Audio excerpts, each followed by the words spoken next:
Welcome! This presentation is designed for nominees for the Research Day at the Capitol. We will be going over many details to help you prepare for the revised abstract, video presentation, and the PDF of your poster. There will be a student orientation session number 2 that I'll make available to you to tell you more about the live poster presentation and details about the events at the Hilton Embassy on April 14th and the event at the Capitol Building on the 15th.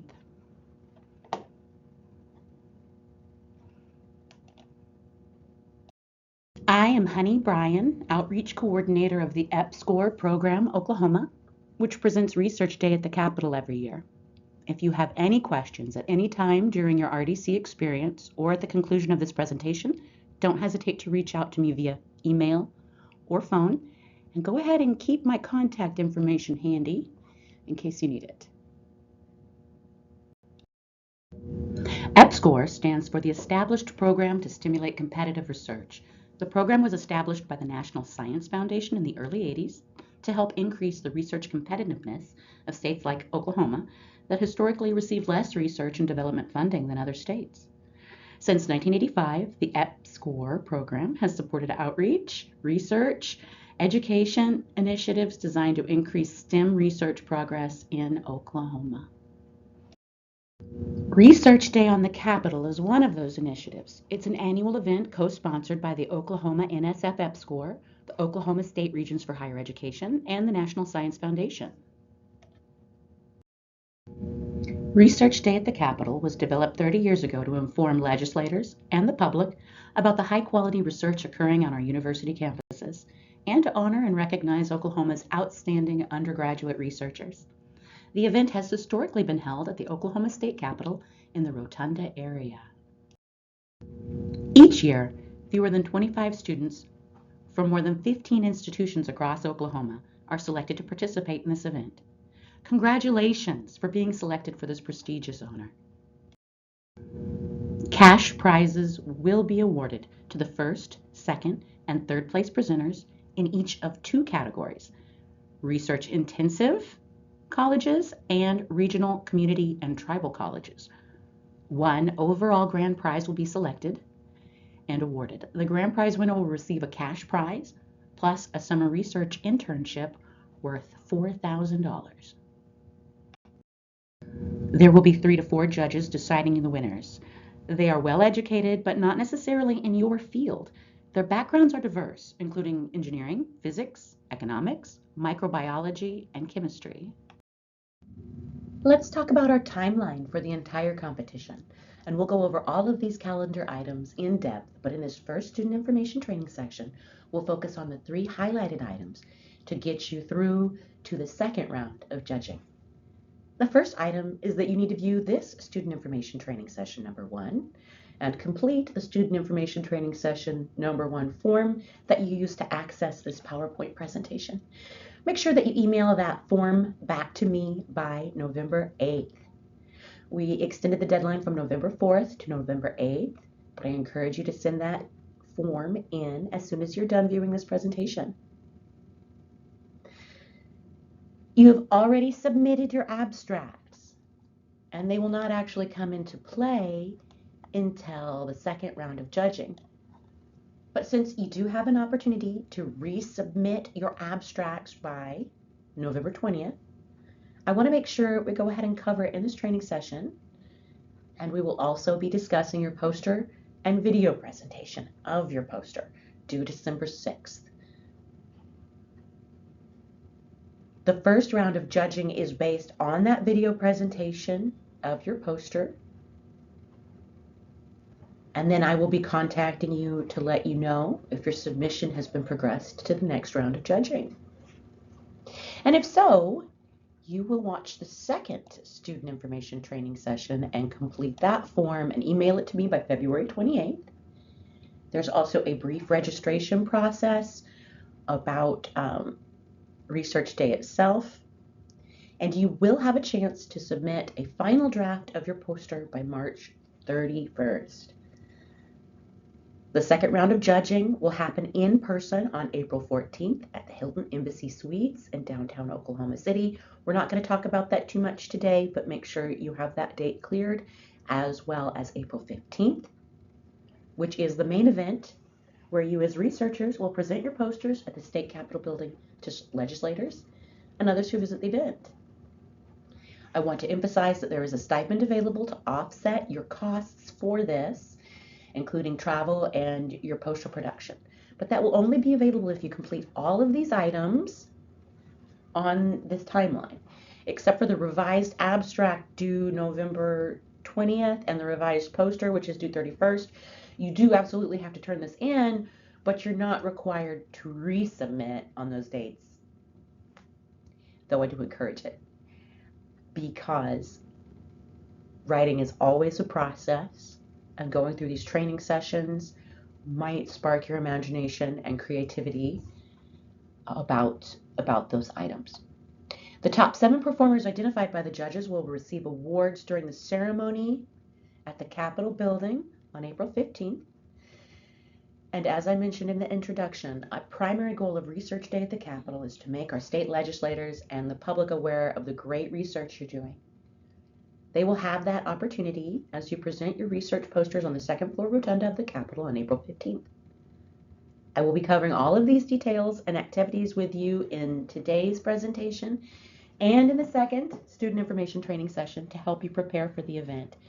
But again, I want to say if there are any issues or questions you have in the meantime, do feel free to reach out to me at the contact information I provided. We'll start reviewing the individual components now, starting with the abstract. Our first component is your abstract, which you've already turned in a first version of. We'll also discuss your poster, your video, and we'll hold off on discussing your live presentation until the second student training session. Your abstract, which you will get a chance to resubmit by November 20th, is worth 10 points of your score as a part of your cumulative score. I received abstracts for each of you with your nomination package, but if you wish, you may submit a revised or updated abstract anytime between now and midnight on November 20th, 2024. The only constraint is that your research subject must remain the same as what it was originally submitted. I highly suggest that you take advantage of this opportunity to review your original, make updates as needed. I encourage you to especially review your abstract to ensure that it includes components 3 through 7 as outlined here. It's a chance for you to make it really clear to your reader what you're saying. Remember that your judges might not be familiar with your specific field.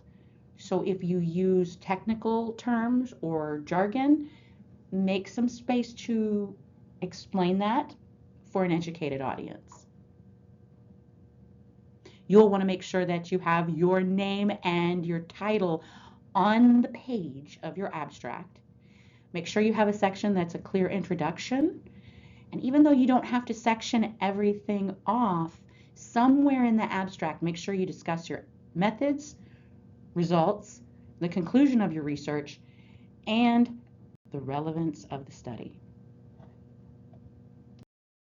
If you do choose to submit a revised abstract, it must be in Microsoft Word format. No PDFs are accepted.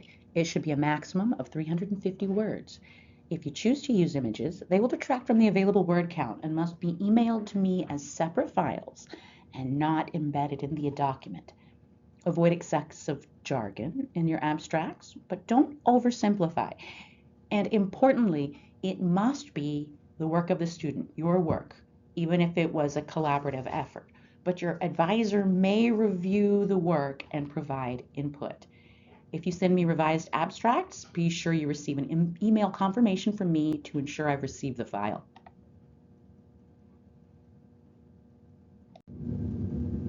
I've included abstracts of some of the former winners on the following slides, so you can refer back to them later if you wish to get an idea of what the judges have liked in past years.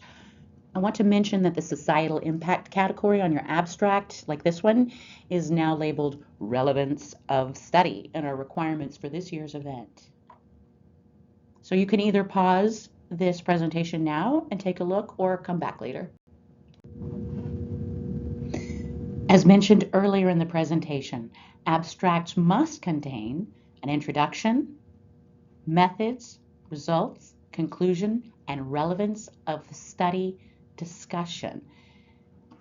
The separate sections are not required for these components, but the items just have to be addressed in the body of your abstract. However, you will notice that this first place winner did use the category of format, again, with the relevance of the study covered under the societal impact section due to our recent category change. I want to stress that you do not have to use this labeled category format, but it is imperative that you ensure you have covered each component. So no matter what format you choose, you'll be covering all of these topics. I want to mention that if your currently submitted abstract discusses proposed research without existing results, you should consider taking advantage of the opportunity to submit a revised abstract by the deadline.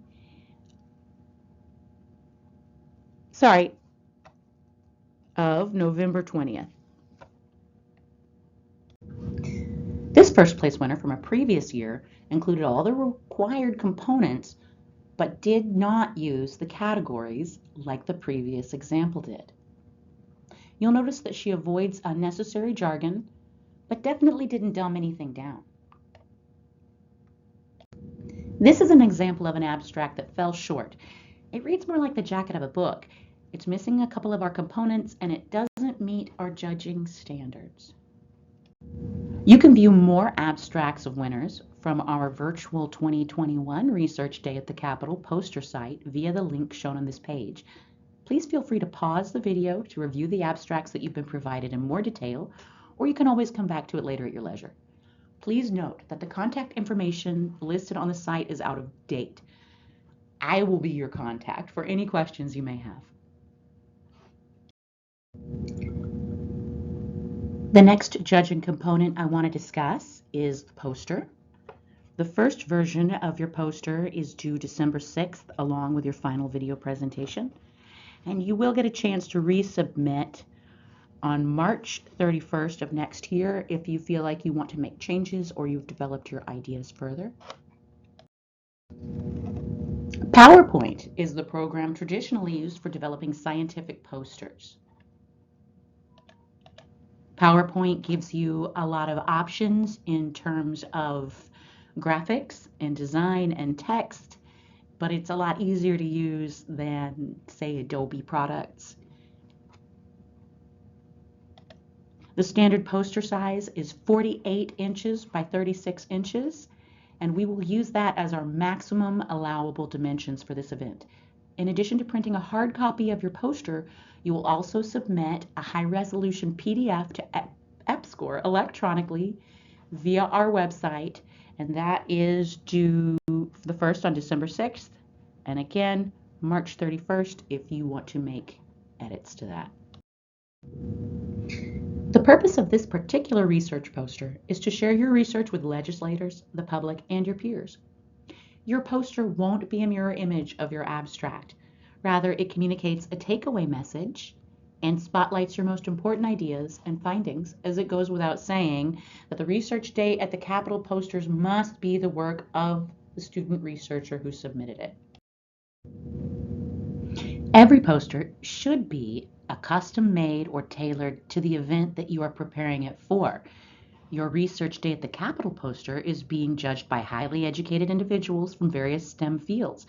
It is also being viewed by a diverse group, including legislators who may not have a science background. So, succinctly and clearly express your scientific research, process, and findings. Include all essential information, but keep your writing concise. Avoid field-specific jargon and don't dumb down your research. This is the general format for sections of a poster. The difference for this event compared to others is that there's the addition of a 5 by 5 inch space right here at the top of your poster. This is where you will place your poster number that we will give you. Leave this area blank for the number that we're going to give you. You don't want to cover up anything relevant in your poster. Try to use a logical flow when you design your poster sections. Move from left to right and top to bottom. But don't jump around within or across sections. Your viewer won't know where to go next. Again, just try to make the sections flow together logically, but you can be very creative with this part. I've included some past winning posters as examples. Unfortunately, some of the graphics are not translating well into this wide slide format. So if you see the offset type or unaligned images, those were not there when the students originally presented these posters, and that's actually kind of my fault. Sorry, guys. But on the last slide, I talked about the importance of content flow. And you can see from this winning poster that it's easy and intuitive to follow due to the sections being kind of clearly defined, well aligned, and she's used well-labeled graphics. It's intuitive and easy. Here is a crib sheet for font size recommendations. You should use simple fonts and be consistent throughout your poster. So for example, use the same size and style of font for all your headings. The size and font in the text boxes should allow for about 11 to 12 words per line, but the font size in all the text boxes should be the same style and size. Remember, less is more when it comes to clarity. Use visual aids, include photos, charts, and graphs to help tell the story, and break up the tiresome text. Be sure to appropriately label all the charts and use high-resolution photos. Both text and graphics should be legible from 3 feet away. Here's an example of a winning Research Day at the Capitol poster that used graphics to help tell the story. It makes it visually interesting, and the graphics actually provide a visual cue for understanding the exact things going on in the text next to them. This grand prize winning poster uses minimal text and relies heavily on graphics. The background is clean and clear. It's very easy to read. The charts and figures are clearly labeled. And this is a grand prize winner, so keep in mind that having lots of information is not as important as having clear and concise information. At the top of your poster, you will include the title, which should be simple, engaging, and concise. Recognize all the researchers who participated in your project in the authors section. The affiliation indicated will be the institution that you are representing at this event. This will be especially important for you from OU Health and Science Center to keep in mind. This grand prize winning poster illustrates the simple title example. It also utilizes graphics to tell the story. The abstract is longer than some, but placed at the top, it doesn't appear to be overly dominant. Not all posters include an abstract section. Talk to your advisor about that. Be sure to clearly indicate what problem or issues you're trying to solve. The background and objective sections outline how your research contributes to existing research, as well as your overall objective. Indicate what methods you used. This is a good area to include a visual aid. This winning poster from a past competition included an abstract section, and she labeled her background section Introduction. Explain your results through effective use of charts, figures, and illustrations. Don't forget to use legends if you need them. The discussion section can also be called Conclusion.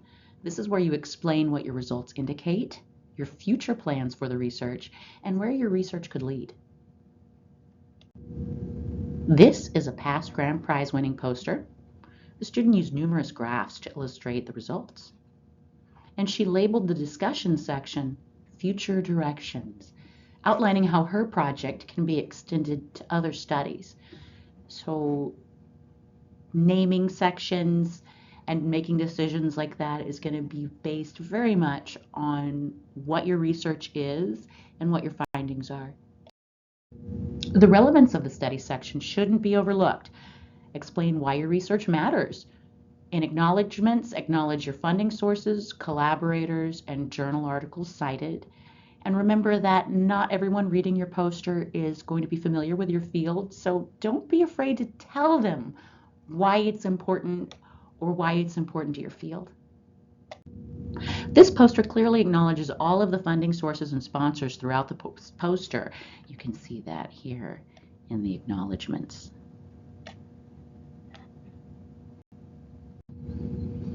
This grand prize winning poster started off with the first section highlighting the societal impact statement, which is what has been changed to the relevance of the study this year.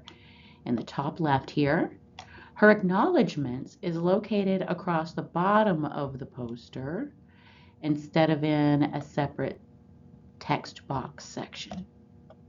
So again, be creative, do what's working for you with the information and the visuals you're using. Let's talk about some do's and don'ts. The sections in this poster aren't aligned on the poster, so it's hard to know where to go next. They used visual aids, but there are just too many of them. It's distracting. They also aren't labeled, so we're not totally sure what the relevance to the research is. The photo background does look kind of beautiful and professional, but it does detract from the poster, and it makes the title almost totally disappear up here. That's a color choice problem, largely, and a font problem. You can see more examples like this one on the UT at Austin website that I've provided a link on this slide down here. So at first glance, this poster does look great and professional, but when you start looking at it more, you'll see it's kind of disjointed and confusing. So this poster could benefit by simply changing the color scheme. The dark background with the light text is really hard for some people to read.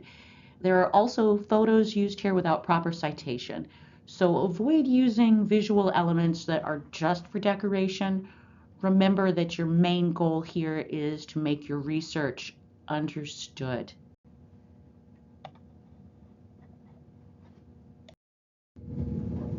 In 2021, due to the pandemic, we hosted a virtual event and posted all of our Research Day at the Capitol posters, abstracts, and 3-minute audio clips online.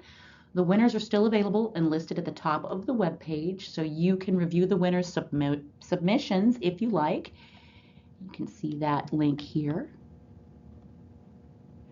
And that just kind of gives you more of an idea of what other people have done and maybe inspire you to find a layout that's working for you and the kind of information you have to work with.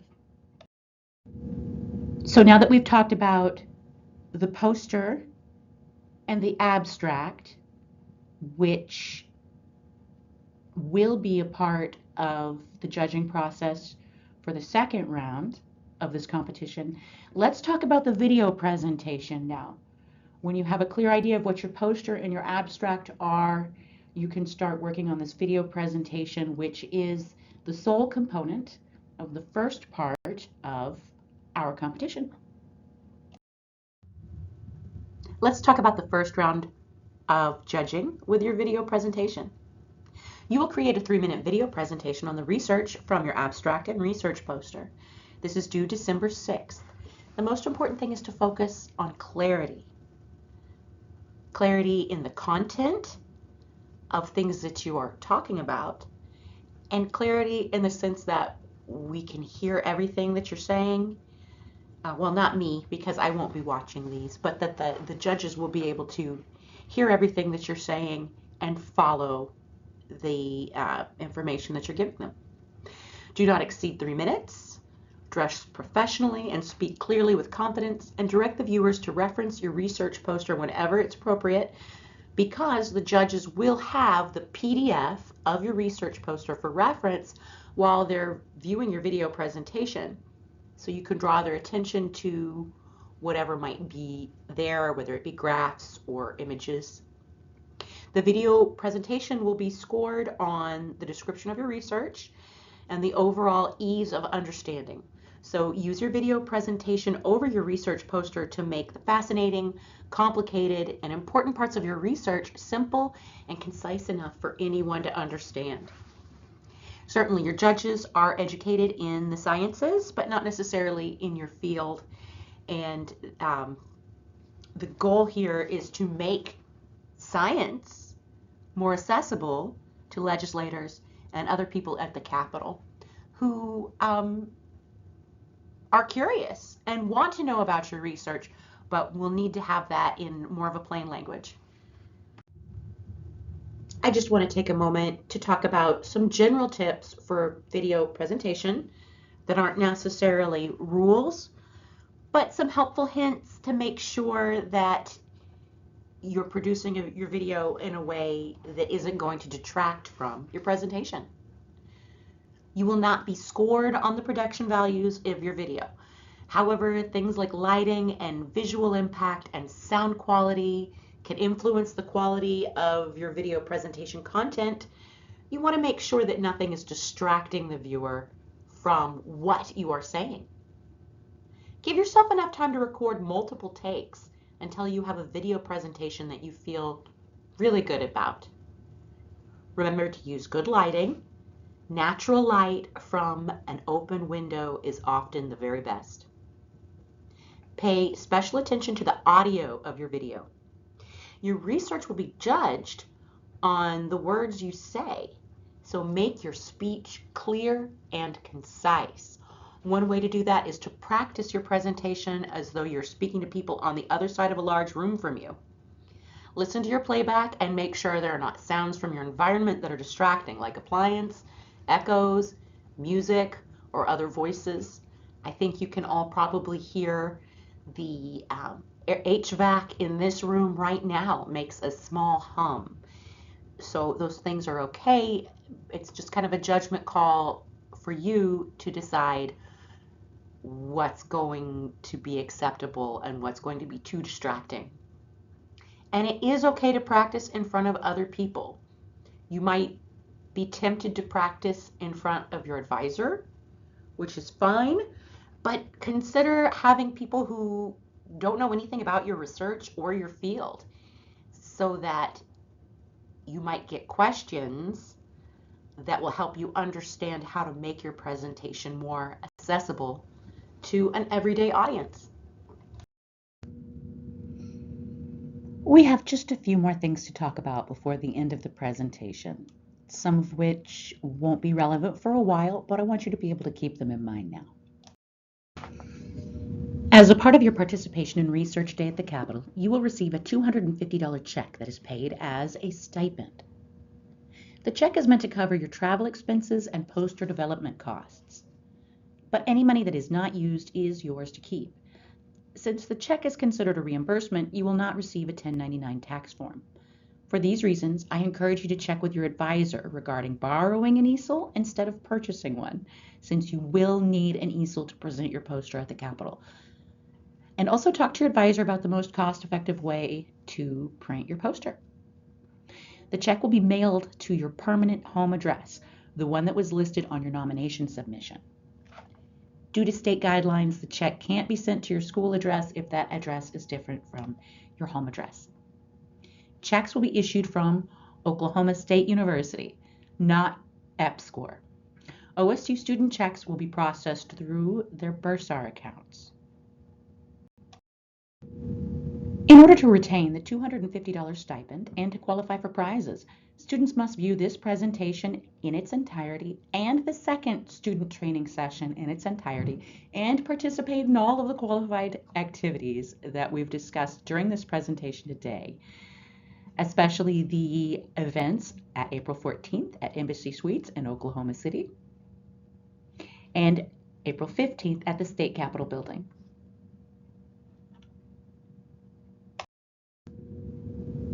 Here are the important dates and deadlines, one last time for your reference.